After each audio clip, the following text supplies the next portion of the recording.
Hey guys, it's me, Sparks, and we're back with another video on F1 2020 as usual, the usual on this channel.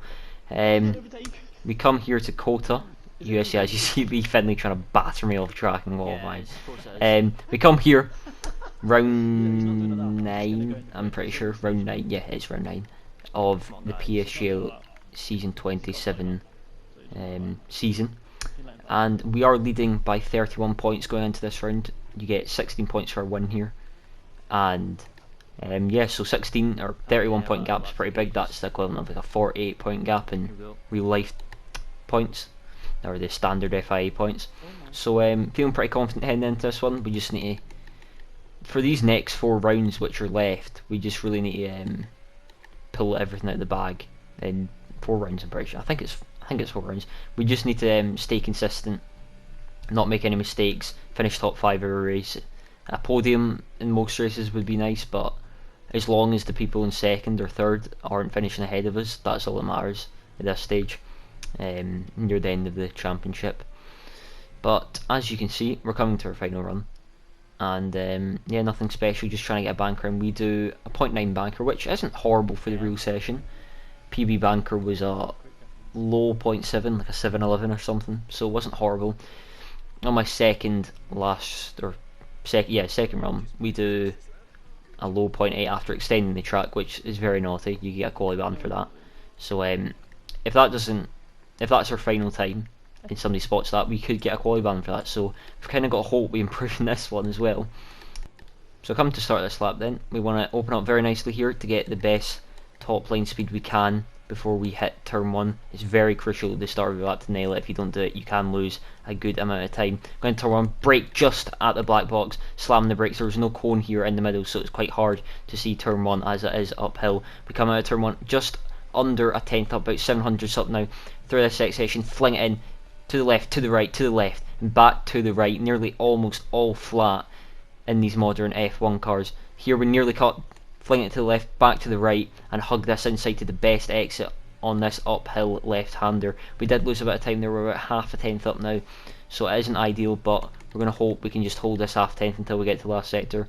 Through this hairpin, we don't do it nicely there, and we've lost pretty much all of that half a tenth we did gain on that first sector, so it's not looking good too much right now. A low 0.8 will not be ideal enough for at least a top 5, and that is what we need to have a good race. Coming into here, we slam on the brakes, take a lot of inside curb, and hope you do not get invalid. It's pretty lenient through there. Here it's really tricky in traction and on the front tyres, on the brakes. Slam on the throttle, back onto the brakes, turn while you're braking. It's really putting a lot of pressure in this front axle here, and we come out just matching our personal best delta. So it's all or nothing now. We're going to have to gain it all in this second last corner, into the penultimate corner. We fling it in, hope for the best, take a lot of inside curb, and into this last corner, slam onto the brakes, take a lot of inside curb again, and plant the throttle up to the line, and it's going to be a 28.711, which I was pretty happy about, not over the moon. I think a 0.6 would have been pretty happy with, but either way, I'd need a low 0.6 to tie, so I don't think it really matters. My qualifyings haven't been amazing recently, but it's enough for P3. So we will take our championship rival, Thyman, who is 31 points behind, is in 5th. So I was happy with that. As long as we can just finish behind him, I'll take it.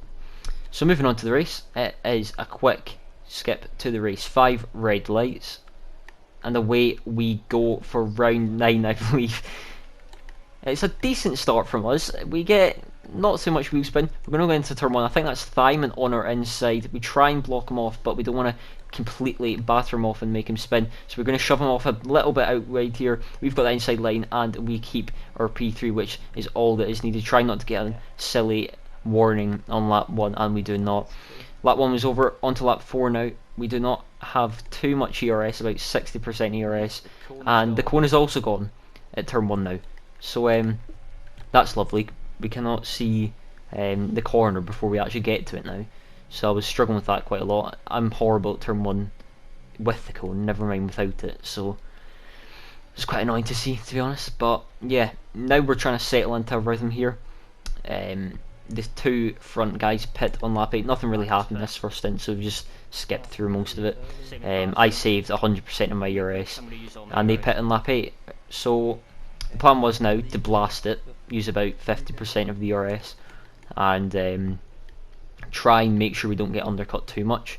I was kind of hoping we would finish, or would come out third again, net third at least, which I think is possible. We've used, as you can see already, 40% ERS, nearly 50. We could have used a lot more, but nevertheless we've used quite a lot. I was thinking about going one more lap, but the tyres just did not feel good at all. As you see, the 60% indicator has came on. Coming into pit stop, just the standard really. Nothing much. Thyman and Matthew follows. Aero actually goes one lap longer, so he's going to have fresher tyres towards the end of this race, which is a huge factor when it comes to 2 lap fresher tyres, let's say. But yeah, pit stop was good. Nothing too crazy. We're just looking at the map now, eyes glued to it, hoping we can come out just behind Vast Racer, and we pretty much do, so it was very successful. But that's Just behind us. Will he be able to make the move on us? It doesn't look like it. You can see his arrow getting red, which means he is close to us, and we look behind us and he's right on our tail. We use quite a lot of ARS, and it looks like we have secured that net P3 position for now. Vast Racer is quite up the road. He's about 8 tenths up, and I'm pretty sure at this point Matthias has broke DRS to Vast Racer, so it's crucial that we do regain this DRS, as if you're out of it, that is game over. There's no going back really. It's extremely tough to get back in it. So we're pushing our guts out at this point to catch back up, using quite a lot of ERS. I'm sure Vaster was as well to catch Matthias. We're also trying not to get warnings, as this track is very prone for warnings and penalties. I'm pretty sure at this point we've got 1 warning, so 2 more of them, and that's a 3-second time penalty, which you just cannot afford at this level of racing, as everyone's so close.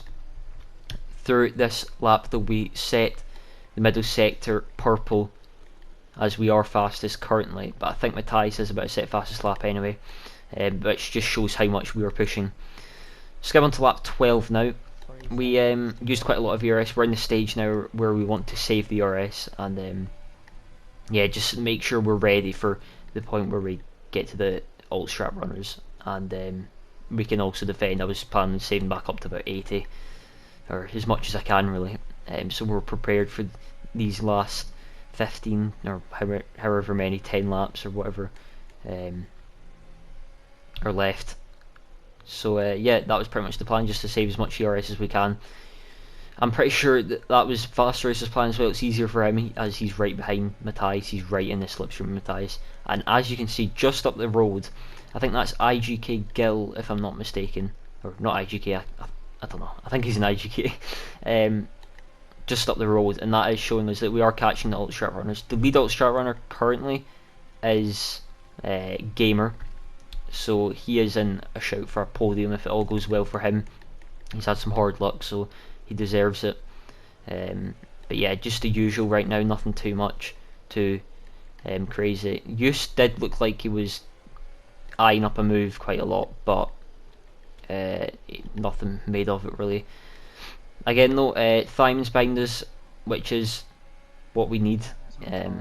If we get a good race here, we can finish the title off next week in Mexico. So I was really wanting to get a solid result in here and keep the gap, or even extend it to Thyman or whoever's behind me. Starting lap 14 though, just the usual. We do use a bit of ERS, as Use does look quite close, and as you can see the gap is closing. It looks like it's closing even more, so we're going to brake as late as we can to defend, and he absolutely... What are they doing? I've just been forced off track. Yeah, and as you can hear, I've been forced off track. I don't really think I need to say much more. I think pretty much what happened is Thyman went for a move on Just, and Just tried to defend it, and he must have thought, you know what, while I'm defending this, I may as well just ram Sparks off the track.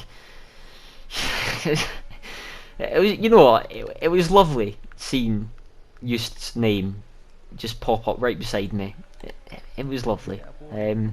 So you know, that's just podium hopes completely flung out the window, which is amazing. Really looking forward to the podium hopes going out the window. And now we're catching traffic to make it even worse. So we've got 40% ERS, and we're catching traffic. I mean, it doesn't get much worse than this, to be honest. At this point, I was fuming, but I mean, we're still net P5, so a lot can happen, but it's just not ideal whatsoever. But it is what it is. I think league racing nowadays has got a lot more aggressive. All these people, and I can even agree in myself that I've been a victim of it, that they gain a bit of an ego once they put a few letters before their name, and they feel like it gives them the right to bash people off track. But enough of the rambling, we go back to this. We have just went for a move in Ash Best, and Matthew is trying to make a move on us now. We squeeze him onto the curb to tell him to off, pretty much, and he goes away. So yeah, it's just not ideal. After Matthew attacked us there, now we're even less ERS, and it is really not going well. Next up is IGK Gill. He has an IGK, we find out now.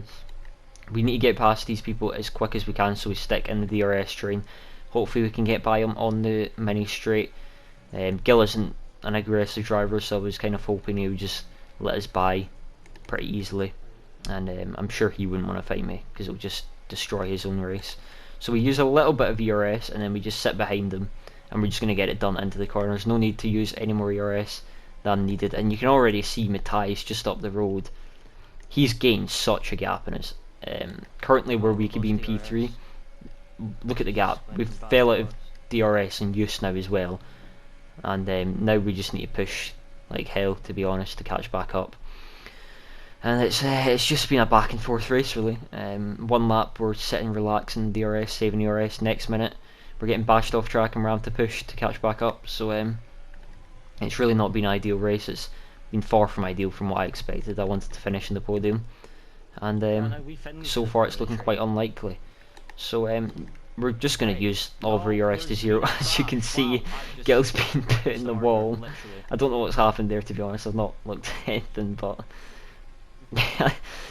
just watching that back's made me laugh. Yeah, but Gill's been put in the wall, which I'm sure he's extremely happy with.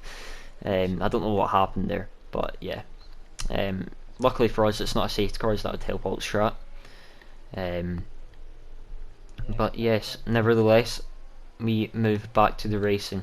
Next up is Lee. Thyman and Eustace got by him pretty easily, as Lee just kind of let Eustace by as he's in VSR, and Thyman kind of just got by easily. I was kind of expecting Lee to fight this one off as hard as he could, as he's known as quite a aggressive driver who likes to fight every move. But to my surprise, he doesn't. I was extremely shocked at this point that he didn't swipe me in the straight. It's a joke, before anybody gets annoyed. But yeah, I was quite surprised I didn't get bashed off the track there again. So nevertheless, thank you Lee for letting me by, or not fighting it is the correct word. And we move on with our race again. So the gap to Eustace is 7/10. I don't really think there's a move on show right now, as passing on a DRS train is nearly impossible unless you've got 100% ERS pretty much. And yeah, this is the train for the win pretty much. I think there's one alt strat runner who stayed out. Yeah, that Mercedes. You can see in the bottom left there. And now we're going to go back into that phase where we need to start saving ERS again. And it's just that boring phase, really, nothing more to add. And yeah, we've got Matthew behind us. He's got a 3-second time penalty, so there's not really much we need to worry. Aero's also in 8th. He's got 1 lap fresher tires than us, so he'll be safe from puncture range at the end. But I don't think we will be. In practice, it was looking like you'd finish in 75-ish% from lap 9, but in the race you usually get a lot more wear. As you can just see ahead, Thyman has spun. Yes, nice. And you can hear me say yes, nice. That's no hate to Thyman. In a racing perspective, I was very happy because he is obviously closest to my title fight. So I would take that any day, to be honest. And yeah, so very happy with that. Moving on to lap 27, we are in 4th now, so we've gained 1 place from what we were on. Tires are in 78%, and it's looking like we're going to finish the race in about 78. as you get 4% Got a pen back tyre wear, as we actually get a penalty, which could be crucial to our finishing position if we cannot get that removed, as we did get shoved off the track in lap 14, I think it was. Yeah. So yeah, we're going to have to hope that gets removed. If that doesn't get removed, I think we'll finish about 7th or 8th, which is really not ideal. So at this point, we've got 30% ERS, it's the penultimate lap, and I was just thinking we're just going to have to absolutely go for it. Matthew is gaining on us. He has informed us at this point that Aero's trying to go for a move on him, so he is telling us that we will need to use our ERS pretty much to stay ahead of him. And while Aero would get the move on him, they're going side by side. You can't really see much from this perspective, but Matthew batters him off the track. Great driving from Matthew. I think Aero sends it back down his inside and batters him off the track. And I think Aero might have got the position. No, you can see the arrows are still going side by side, and it's just a complete mess. And Aero has got the position, so he has got 1 lap fresher tyres, which do make the difference when you hit the 70% range. And yeah, so we're gonna have to watch out for him. Hopefully he's not too aggressive. He'll see my penalty maybe and think I can back off a bit, but you never know what they're thinking at this point. We do use a lot of ERS there, about 6-7%, and we continue to use it as we see him getting closer. Going into turn 1 now, we brake extremely late to make sure, and he still manages to dive bomb it and smash into Yost. Ridiculous. Honestly, I don't know what was going through his head at this point. I mean, I'm not annoyed now. At the time I was very frustrated, but I don't see why he felt the need to absolutely lunge one on me when at the time I had a penalty, and what's he going to gain out of it really? Like, he's got himself winged. I don't know. I think not this isn't just pointing at Aero, but I think people need to start thinking about more before they just lunge one up the inside. Which is and it was, yeah, this pretty much just ruined the race completely. 4th was in the cards, which wasn't awful, but yeah, now look at this. We've lost everything pretty much. Gamer's now passed us, and Aero's got wing damage. So yeah, and you can see Aero's sideways. He's just, again, no hate to Aero. He has every right to do this, but yeah, I think it was just a bit. I don't know. It was just a bit aggressive and a bit over the top, if you ask me. But I'll stop speaking before I say something I'm not meant to. We're coming around the final 3 corners. As you can see, the front left is dead. I thought I had damage because the car just wasn't turning, but it just turns out the front left was in 78%. But we're going to come around the final corner to finish in P6 on track. Let's see where it is in the end. It was P7, as you hear me say some vulgar language. I do not mean it again. I'm just, do not take this. This is just the heat of the moment stuff. And yeah, don't act like that after the race at least. But yeah, it was a bit of a messy race. As you can hear, I was not happy at all. Starting 3rd and finishing 7th. It's just not good, to be honest, and I was quite annoyed with the driving standards. It just wasn't clean at all, even though I've been guilty of it myself. I feel like these were more avoidable collisions in the sense that they didn't have to send it when they're 3 times back at every corner. But yeah, it's what it is. We finish 7th. Matthias wins, so well done to Matthias. Back on form, as they're saying. So hopefully we'll see him up. We'll see him up there more regularly. As I completely messed that word up. And yeah, nothing more to add. I think we'll get P5 if that penalty gets removed, which I think it will. If it doesn't, I'll be shocked. But I believe if that does get removed and we finish 5th, we will be a 31 point gap to Yost, which means theoretically we can wrap the title up next round at Mexico. So if you want to see me wrap the title up, or hopefully wrap the title up at Mexico, 2 rounds to go, tune in for the next video. Hopefully it's not as shambolic as this one. This race was a roller coaster, to say the least, and the driving standards were interesting. But nevertheless, if you have enjoyed the video, please leave a like and subscribe. Put notifications on if you want to see when I upload. And I'll see you in the next one for the possible title decider. Bye.